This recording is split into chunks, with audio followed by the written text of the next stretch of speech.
ہمارے فرشتے ابراہیم کے پاس بشارت لے کر آئے تو سلام کہا، انہوں نے بھی جواب میں سلام کہا۔ ابھی کچھ وقفہ نہیں ہوا تھا کہ ابراہیم ایک بھنا ہوا بچڑا لے آئے۔ پھر جب دیکھا کہ ان کے ہاتھ کھانے کی طرف نہیں بڑھتے، یعنی وہ کھانا نہیں کھاتے، تو ان کو اجنبی سمجھ کر دل میں خوف کیا۔ فرشتوں نے کہا کہ خوف نہ کیجیے، ہم قوم لوط کی طرف ان کے ہلاک کرنے کو بھیجے گئے ہیں۔ اور ابراہیم کی بیوی جو پاس کھڑی تھی ہنس پڑی، تو ہم نے اس کو اسحاق کی اور اسحاق کے بعد یعقوب کی خوشخبری دی۔ اس نے کہا، اے میرے بچہ ہوگا، میں تو بڑھیا ہوں اور یہ میرے میاں بھی بوڑھے ہیں، یہ تو بڑی عجیب بات ہے۔ انہوں نے کہا، کیا تم اللہ کی قدرت سے تعجب کرتی ہو؟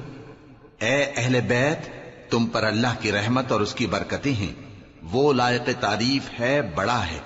پھر جب ابراہیم سے خوف جاتا رہا اور ان کو خوشخبری بھی مل گئی تو قوم لوط کے بارے میں لگے ہم سے بحث کرنے۔ بے شک ابراہیم بڑے تحمل والے، نرم دل اور رجوع کرنے والے تھے۔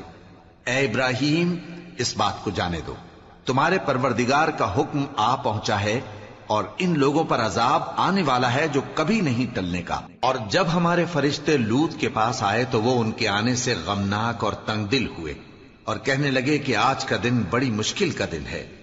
اور لوط کی قوم کے لوگ ان کے پاس بے تحاشا دوڑتے ہوئے آئے، اور یہ لوگ پہلے ہی سے انتہائی بےہودہ حرکتیں کیا کرتے تھے۔ لوط نے کہا کہ اے بھائیو، یہ جو میری قوم کی لڑکیاں ہیں یہ تمہارے لیے جائز اور پاک ہیں، تو اللہ سے ڈرو اور میرے مہمانوں کے بارے میں مجھے بے آبرو نہ کرو۔ کیا تم میں کوئی بھی شائستہ آدمی نہیں؟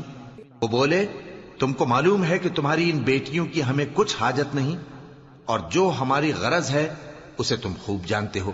لوط نے کہا، اے کاش مجھ میں تمہارے مقابلے کی طاقت ہوتی، یا میں کسی مضبوط قلعے میں پناہ لے لیتا۔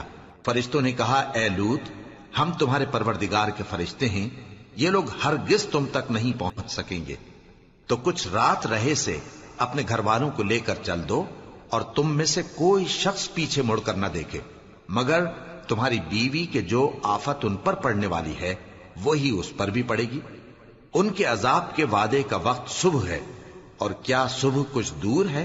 پھر جب ہمارا حکم آیا ہم نے اس بستی کو الٹ کر نیچے اوپر کر دیا اور ان پر پتھر کی تہ بتہ کنکریاں برسائیں جن پر تمہارے پروردگار کے ہاں سے نشان کیے ہوئے تھے، اور وہ بستی ان ظالموں سے کچھ دور نہیں۔